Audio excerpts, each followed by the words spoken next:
You're like a circle that floats around me, keeping me safe and sound. And when I fall, you tied a rope to me. You're blessing me every day.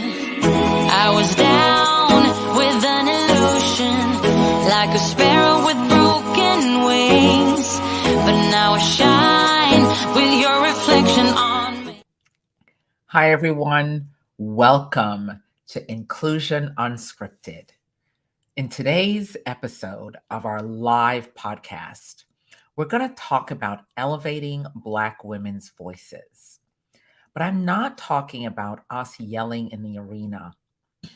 I'm not talking about you giving us permission to speak. I'm not talking about your saying that in order to speak, I need to be validated by you. What I am saying, and I'm speaking directly to Black women in this episode, what I'm saying is I want you to elevate your voice as a Black woman to ask a simple question: what do I want next? I want you to elevate your voice in the room, elevate your voice in your room, elevate your voice so that you are really clear about what you want next. So, thank you for joining today's Inclusion Unscripted. I am super excited that you're here. Happy to have all of you joining us live. If you've never joined before, my name is Margaret Spence. I'm the founder of the Inclusion Learning Lab and the host of Inclusion Unscripted. We are live every Friday at 2 p.m. Eastern Time, and we talk about topics that are built around diversity, equity, inclusion, equality. What I know as a woman of color is that I am not just talking about diversity and inclusion. I'm not just creating inclusion and diversity and inclusion. I'm living it every single day. A part of the work that I do is to empower voices. And so for Women's History Month, I decided to focus on my sisters, my Black and brown sisters, you. A lot of women's history occurs outside of the places that we occupy. A lot of women's history that gets posted on the internet this week that I've seen, especially for International Women's Day, which was a couple days ago. What I saw was an extreme focus on professional women, an extreme focus on professional women. There wasn't a huge focus on women who are frontline, the hourly workforce, your factory workers, your people who are not in the executive or the exempt suite. There's always a focus when it comes to career navigation and career building on the people who've already arrived at the executive desk.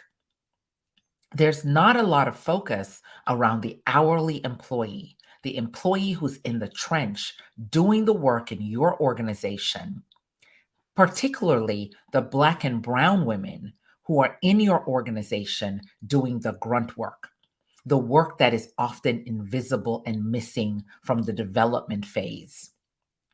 So I am talking to women at all levels of the spectrum of work: the hourly employee, the woman who is advanced in her career, the executive in the career. So today we're going to ask some bold questions. I'm going to ask questions to make you think about your career. I'm going to ask you questions to make you reevaluate your career. And I'm going to ask you and challenge all of you non-diverse women who are watching this to look at your workforce and ask yourself a simple question: where do we exclude Black and brown women? Where do we not talk about Black and brown women? Because here's the thing: we focus our development opportunities, our dollars and cents on women who are already in the exempt spot. But we don't focus on the women in the hourly workforce. And so I'm bringing today a new voice to the table because I think if I don't advocate effectively, I personally, Margaret Spence, is not being inclusive enough. So here's what I think. I think the women that are forgotten, the women that we don't elevate their voices, are inside of our hourly workforce. We don't elevate the hourly workforce. We talk about elevating women, we talk about empowering women, but women, the only women that we want to empower and we want to build and we want to move are the ones that are in our comfort zone. We don't want to move the women who need the most help to move. And so I'm challenging all of you who think you're inclusive to think about how you elevate Black women's voices. See, you can't just elevate our voice when you want to develop leadership development programs. You can't elevate our voice when you want to develop work for the exempt employee, the people's in your corporate offices.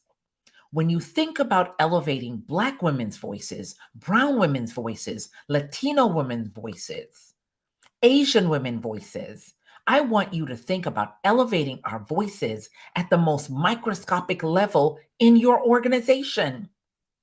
Many of you are blinded by the fact that you're pouring the resources on one part of your organization and not pouring the resources in the other part of the organization. But here's what I know. The part of your organization where you're not developing, where you're not amplifying Black women and brown women's voices, is the part of the organization that's building the dollars and cents that you get to pour in to the other part of the organization. See, you don't get to pour in to the other part of the organization if the hourly workforce doesn't do the work that they do. See, the money that gets generated comes from the sales department bringing a contract into your organization, but the hourly workforce is who actually gets it done. And so we don't focus enough on elevating Black and brown women who are missing from the development languaging. So today, our topic seemed pretty simple. It seemed pretty simple. Elevating Black women's voices. And if you looked at that topic, you thought, oh, she's talking about executive development. Nah, not really. I'm talking about every woman at every level in your organization. If you want to truly be diverse, if you want to be truly inclusive, if you want to deal in equality, if you want to build equity, if you want to help me feel like I belong, if you want to show me that I can thrive in your workforce, then you actually focus on the hourly employee. You don't go to the exempt employee first. You go to the hourly employee and you ask me a simple question: what do I want? Because here's what I know. Here's what I know. Hourly employees have dreams. Hourly employees have vision. Hourly employees want more. Hourly employees are demanding more. But we are still stuck in our triangles. We are still stuck in our places of comfort. We are still stuck in the places where we think women should occupy. Because God forbid you empower an hourly employee to see and build and create her potential. God forbid you do that. Because that doesn't fit the norm. It doesn't fit the square. It doesn't fit the languaging. It doesn't fit. So as I watched Women's History Month on Wednesday, the one thing that I saw that was missing was the hourly employee, the person who's working in the trench of your organization, who you don't even care about,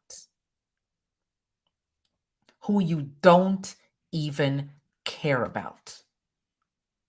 That hourly employee, that clerical assistant, that clerical support role, that manufacturing operations person, the person who's taking the drill and putting the widgets together, who has a dream.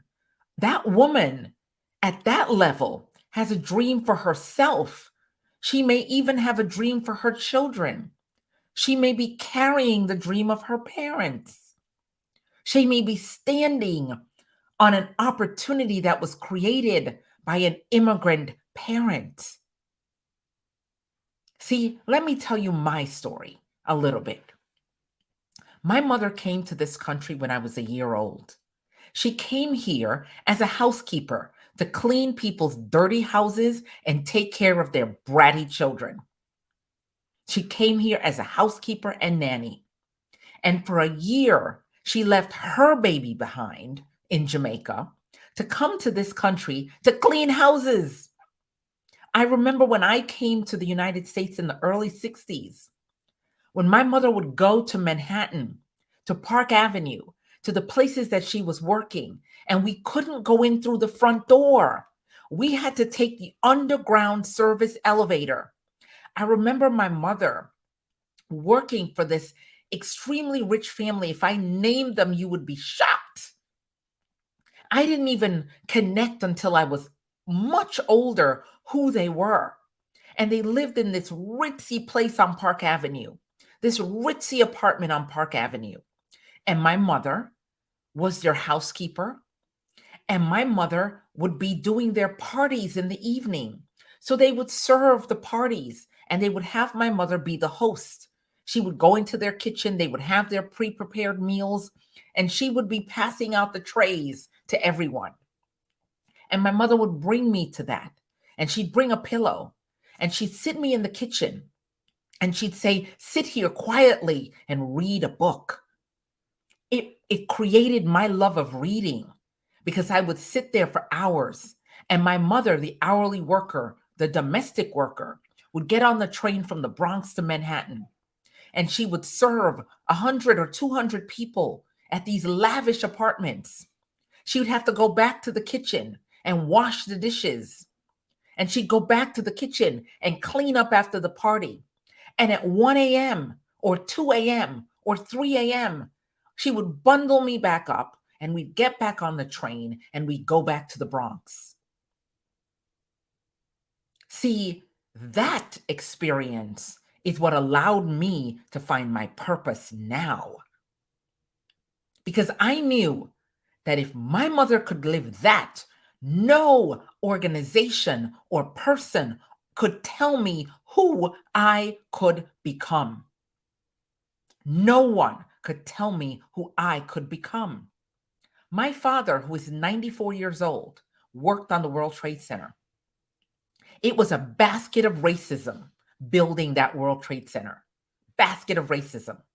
My father was one of the few Black men allowed to work on the construction of the World Trade Center. History, I'm teaching y'all today. And they wouldn't give my father his pay on a Friday. They would stick it in a little envelope and shove it through the window.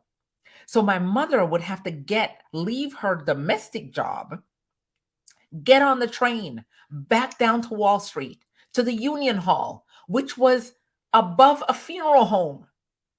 And so I would get in the elevator with my mother next to a casket so my mother could go pick up my father's paycheck from the Union Hall because they didn't give the Black men their paychecks. So when I have that experience as a child and I'm watching that and I come into your workforce as an hourly employee, do you think you get to dampen my purpose? No, you don't. And you didn't.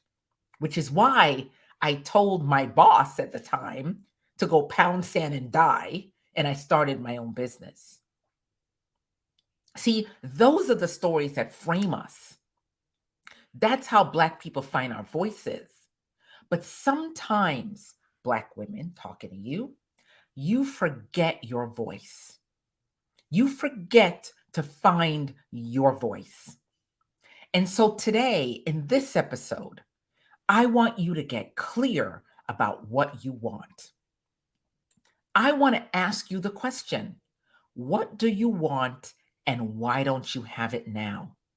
I wrote an entire book about this, an entire book. Here it is, Leadership Self-Transformation, the 52 career-defining questions every high-achieving woman must answer. Because there's questions that we have to answer as women. We have to answer them as Black women. We got to get clear about what we want. See, here's the thing. If you are not clear about what you want, first off, let's take half this question. If you are not clear about what you want, other people get to tell you what you should be. And if we're not clear about what we want and why we don't have it now, and the why we don't have it now is not because your organization leader doesn't want to give it to you. It's not because the organization doesn't see your potential. It's not because they've told you yes and then withdrawn the opportunity from you. It's not because you've applied for the job and you didn't get it. See, I've been in that circle now for the last couple of weeks. It's us. What do we want as Black women? And why don't we have it now? Is the reasons that we don't have it now us? See, we can't ask folks to elevate our voice if we don't know how to open our mouth and ask for what we want. See, this is a simple thing. It's a hard thing, though, because oftentimes, because we've lost so much, because we've been cowed down, because we've been told to wait for the opportunity, because we've been given mixed messages about what should be important to us, we forget to vocalize what we want. See, here's the thing. My housekeeper mother said to me one thing. People only do to you what you let them do to you for as long as you let them do it to you. My mother said that almost every day. I never understood it until I was a massive adult. But I'm going to say that again. My housekeeper, 8th grade educated mother, she's not with us anymore. My mother's been gone over 20 years, but she is the foundation of who I am. She said to me, people only do to you what you let them do to you for as long as you let them do it to you. So if you're not clear about what you want, they will do to you what they think they want to do to you. Lesson number 1. Why you don't have it now could be you. See, here's what I know. Many of you, as Black women and brown women, are apologizing for wanting more.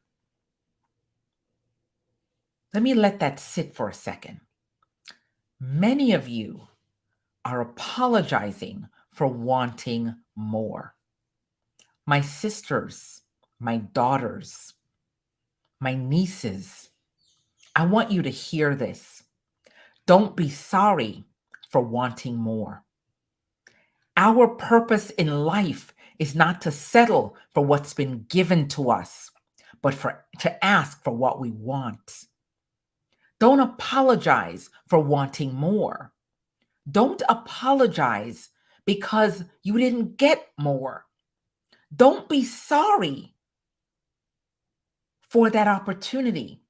Evaluate and step back and ask yourself, what do I want? Because if we don't elevate our Black voices and our brown voices, nobody else is going to elevate it for us. They will take a crap on you if you don't say what you want. See, here's the thing that I want all of you to get clear about. We will give up the decisions about our life if we don't ask for what we want. We will turn over our life and our purpose to other people if we don't get clear about what we want. Let me say that again. We will give up our life purpose because we are not clear about what we want. I want you to never say, I'm sorry, when you ask for what you want and you don't get it. Don't be sorry. Evaluate the message and the messenger. Because the message and the messenger is not worth an apology. Keep wanting more, even if you are told no. It's your life. It's your life. Ask for more.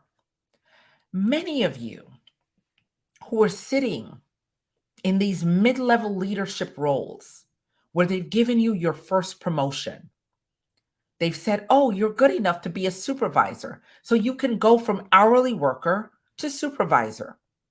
And so we get to that supervisor role, and then our eyes are opened, and we ask ourselves, wait a second, I could do more.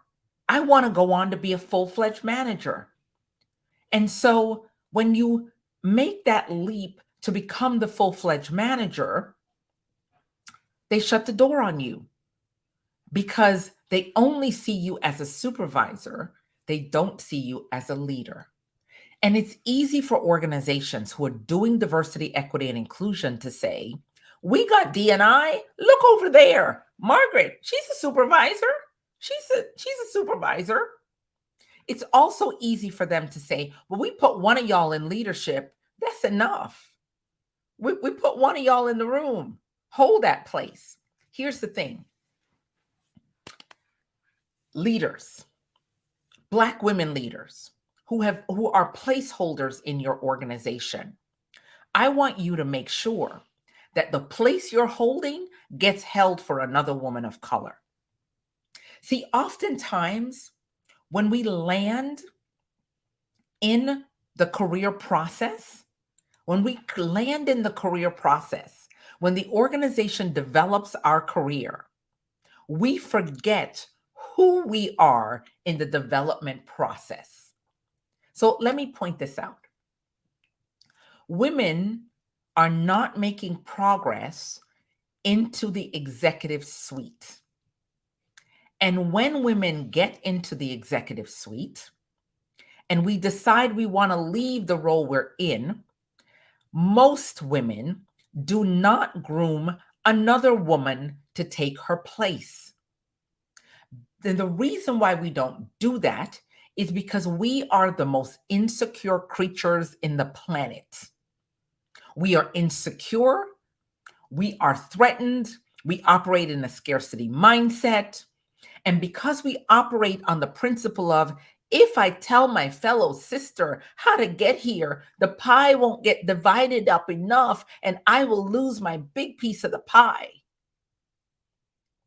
And it doesn't matter if you're white, Black, Asian, Hispanic, Native American. If you're in the woman category, we come as a creature called woman with a certain level of insecurity.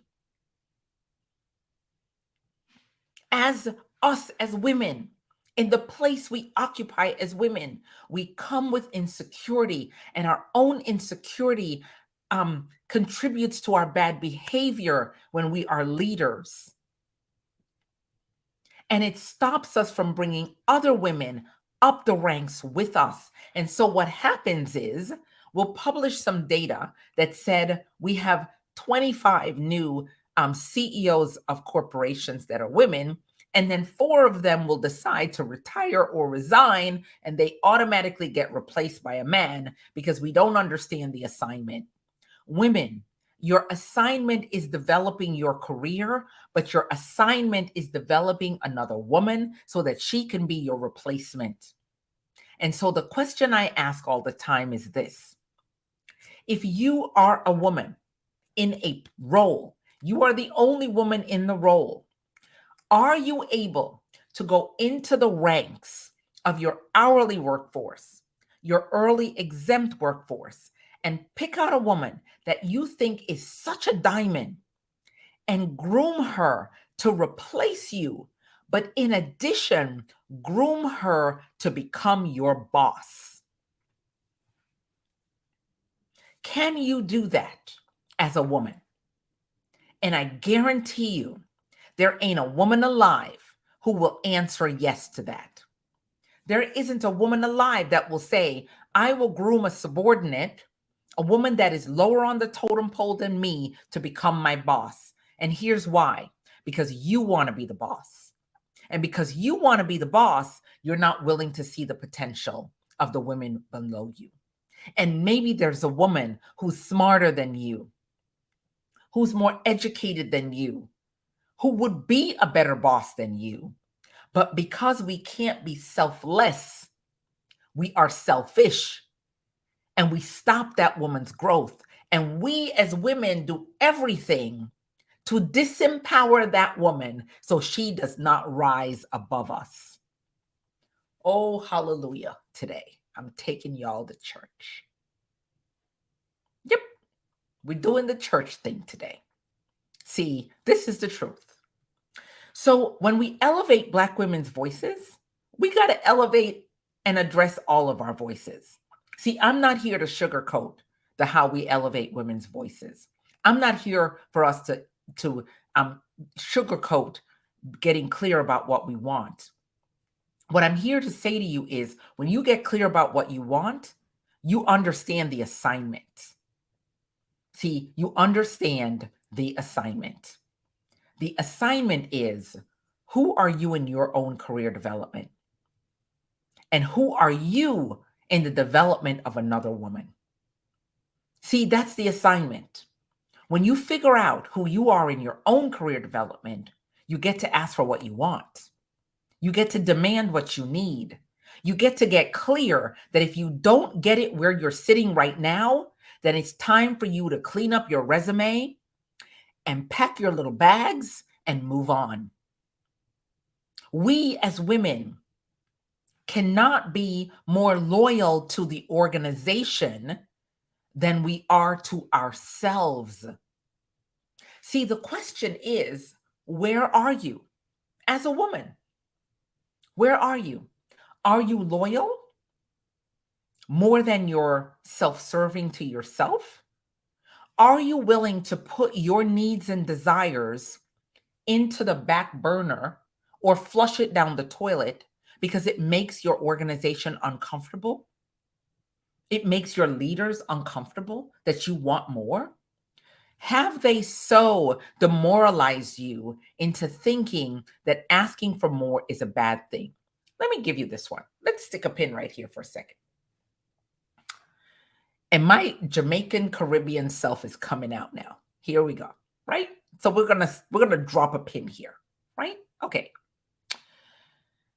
You know, inside of organizations, when Black women and brown women and women in general ask for additional roles, oftentimes our leaders take it personal that we want to advance. They make you feel like crap because you've asked for something else. They make you feel that you should not have asked for anything else because you don't deserve anything else. And they are still the master of our destiny, because many leaders think that they are still the masters, that we are still on the slave island. And so if we as Black people ask for something, they take it personal. How dare you want to leave my team? How dare you want to rise above? Who do you think you are wanting to rise above from here? Who do you think you are wanting to leave this role? You forgot? I gave you the opportunity to be on my team. How dare you ask for more than what I've given you? Darlings, let me tell you, the human that thinks that way is not the human you should be working for. And if an organization is comfortable with its leaders having that mentality, then that's an organization that's never going to empower you. If you look around the room and year over year, you don't see Black women rising in your organization, I want you to get the message pretty quickly that you will never rise. Let me say that again. If you look around the room in your organization and Black and brown women aren't rising, and women in general aren't rising, then rest assured, as a woman, you will not rise because they don't see women for the value we bring to the table. And if we are not the value, then we are just the worker. We will never be the leader. And if they see you, and let me say this again, if they see you as the person who is the subject matter expert, if they see you as the person who's most qualified for the role, they will never see you as the leader.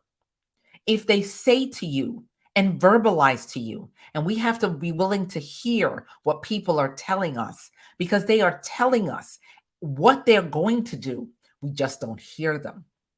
See, if they say to you, you're the best person for this job, darlings, please start packing your bags and go if you want to be a leader.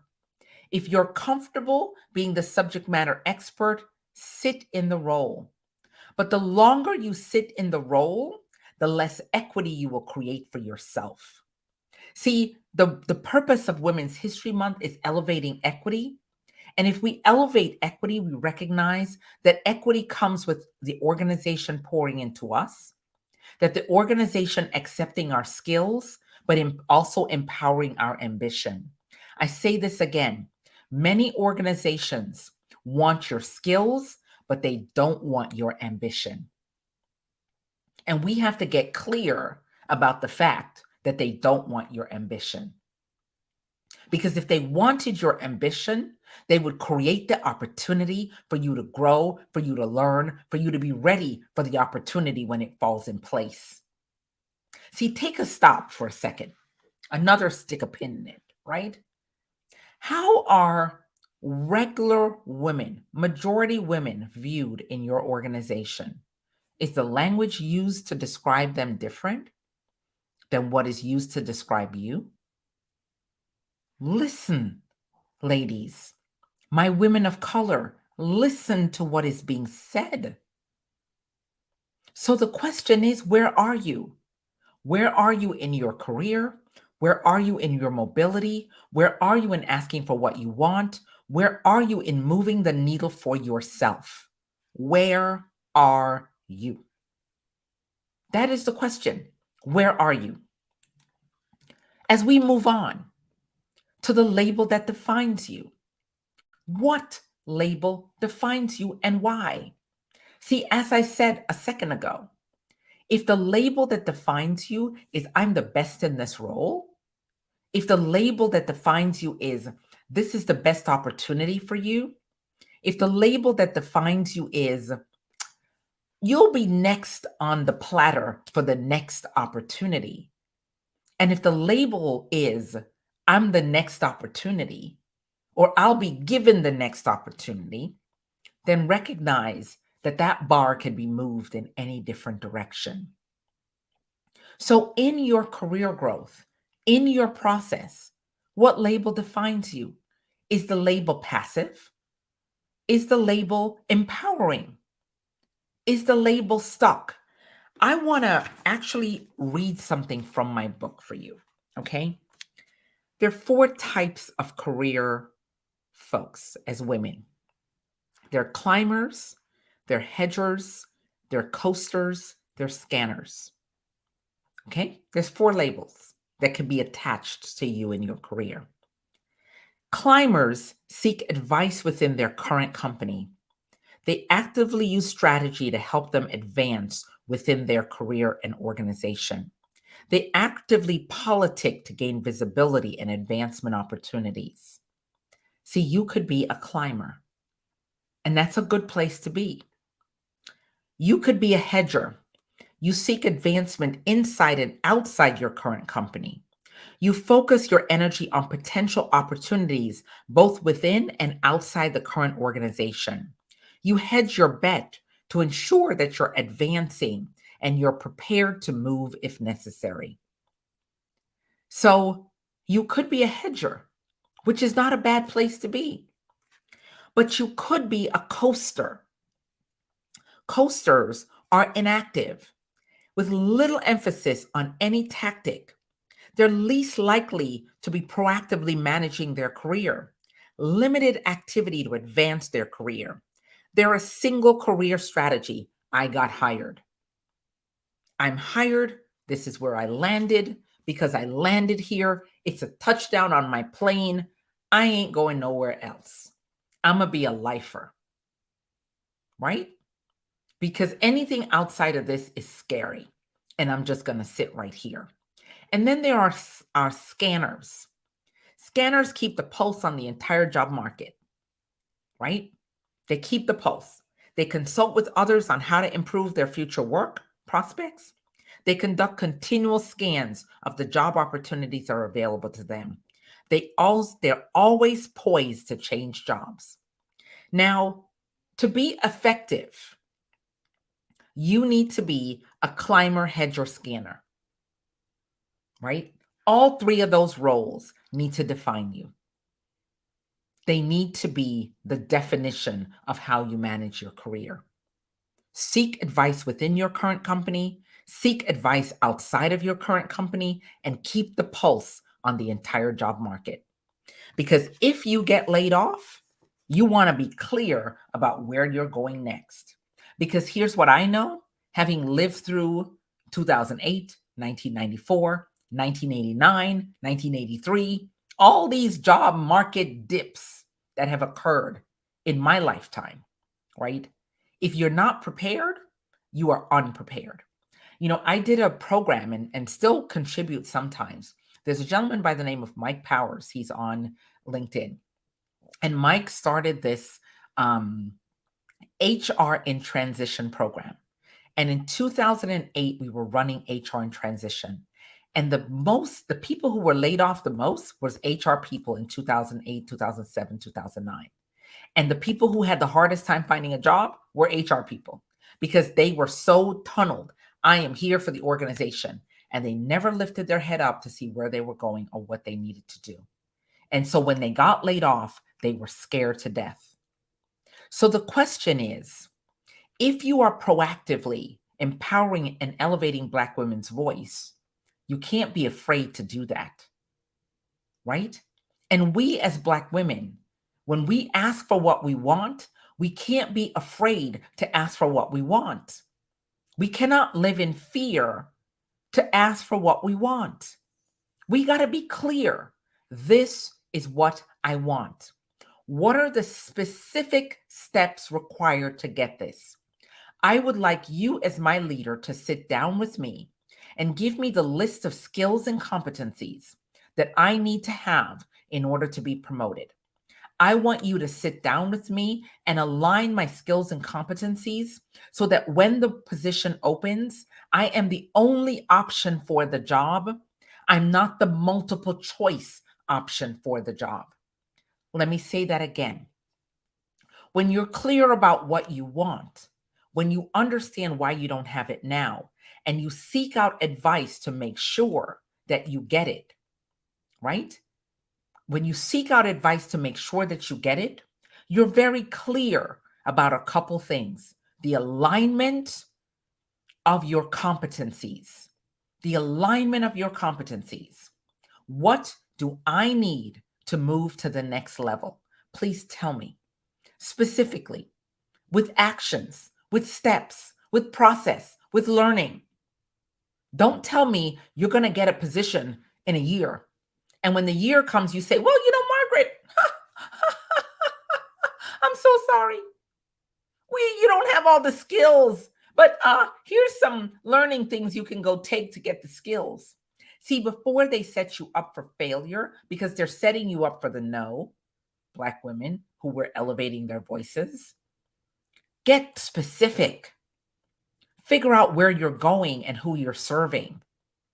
Are you serving folks who will never serve you? Or are you serving so that you can get what you need? See, where you're going is just as equally important as what you want. Who you're serving is equally as important as why you don't have it now. Because if you're serving on a team where the leader has never promoted a woman, rest assured, you ain't gonna get promoted. Let's get clear. If you're on a team that the team leader has never had a person of color on their team until you landed there, you got a lot of work to do to help this person see your possibilities and your potential. See, we got to know everything about what we are doing. See? And so the question is, what's missing from your career and life right now? In order for you to build a foundation for your family, for your children, for your parents, maybe. I don't know who is in your stakeholder group. I'm a caregiver. I'm a caregiver to my 94-year-old dad. Yesterday, my son called me and asked me to babysit my 15-month-old grandson, and I declined respectfully because I don't have that much energy anymore, right? I will keep him for a few hours, not for a weekend, but that's another story. Why digress, right? So the question is, what's missing from your career and life right now? It's the what do you want and why don't you have it? But let's target what is missing from your career right this second. And is the organization you work for allowing you to address what is missing from your career right now? Or are you going home every evening in anxiety because you're unhappy in the role and you have no one to discuss that with? What's missing from your career right now? And so as we wrap up with the questions from today to elevate Black women's voices, so we can get clear about what we want next, we have to ask ourselves, what is your I am? Because if your I am is, I'm frustrated, I'm angry, I'm disappointed, I'm sorry, I'm apologizing, I'm unclear, I'm just stuck in unhappiness, that's where your whole career is going to sit. That's where it's going to sit. It's going to sit in unhappiness. We have to be willing to say, I'm empowered, I'm powerful, I'm releasing my voice, I'm asking for what I want, I'm focused on what's next, I'm empowered to take on my career in a bold way. I am not going to sit back and allow opportunities to pass me by with my head buried in the tactical part of the work. I'm going to lift my head up. I'm going to look out on the horizon. I'm going to say, what is this role preparing me for? What is this role I'm in right now as a Black, brown woman? What is this role I'm in right now preparing me for? Is this a cul-de-sac role? Many of you are in cul-de-sac roles. You will never go anywhere because the job you're in is not preparing you for anywhere else. If you are sitting in a cul-de-sac, then you need to hire a career coach, not me. I'm not that person. You need to hire somebody to help you transfer your skills, and you need to lift your head up from being tactically strong, from being the best at the job, to managing your career to figure out where you are going. And if you cannot ask, so here's a tool. I remember years ago, many, many years ago, I was working in a doctor's office in St. Petersburg, Florida. And the wife of the doctor was a very charismatic African-American woman. And for me, she was almost mean. But she said to me one day, you need to go look in the mirror. And I was like, what are you talking about? And she said, go look in the mirror and get comfortable with yourself. And I was shocked when she said that to me. I was like, what is this woman? How dare her say that to me? Another day she came back and she said, you need to talk to the mirror. And I thought, how rude. Why would I want to talk to the mirror? But then I realized what she was saying to me. See, if you don't have the backbone or the strength or the empowerment to ask for what you want, go stand in front of the mirror and ask the mirror, this is what I want. This is what I want. Have the conversation with the mirror. Have the conversation with the mirror. Say it over and over until you feel strong, you feel empowered, you feel ready to have that conversation. Get a friend who can say to you, Margaret, when you're ready to have the conversation, text me 2 seconds before the conversation. When you're ready to ask for what you want, text me and I'm going to tell you that you're ready. And then if you practice that, then you say to yourself, I'm ready. One of my teachers, his name is Willie Jolly. He's a keynote speaker, an amazing man.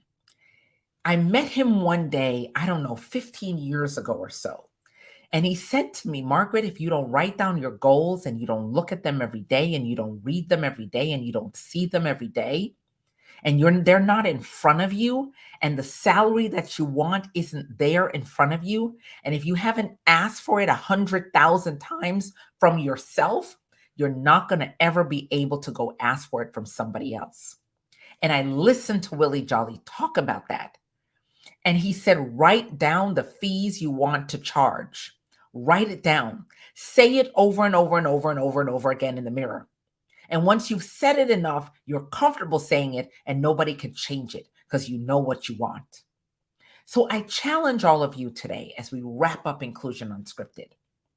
I challenge you today to say to yourself, if I'm uncomfortable asking for what I want, I'll go stand in front of the mirror and I will ask the mirror for what I want until I feel empowered to ask for it myself. So thank you for joining me live on LinkedIn, Facebook, and YouTube. You can download the episode on your favorite podcast app. You can join us this coming Wednesday as we talk about talent development for women. And we really focus on developing diverse, talented women. We have that on Wednesday at 1 p.m. Eastern, and it is live on Zoom. It's on our website. You can go to our website, inclusionlearninglab.com, and you can go to the events tab. You will see the event. Sign up for Third Wednesday. Thank you all for joining. And thank you for joining live and the comments that's been put in from LinkedIn. I appreciate all of you. So have an amazing weekend. We are back next week with another episode of Elevating Black Women's Voices for Women's History Month. Take care, everyone. Have a phenomenal weekend. You're like a circle that floats around me, keeping me safe and sound. And when I fall, you tied a rope to me. You're blessing me every day. I was down with an illusion, like a sparrow with broken wings, but now I shine with your reflection on me. Thank you, everyone. Take care. See you soon.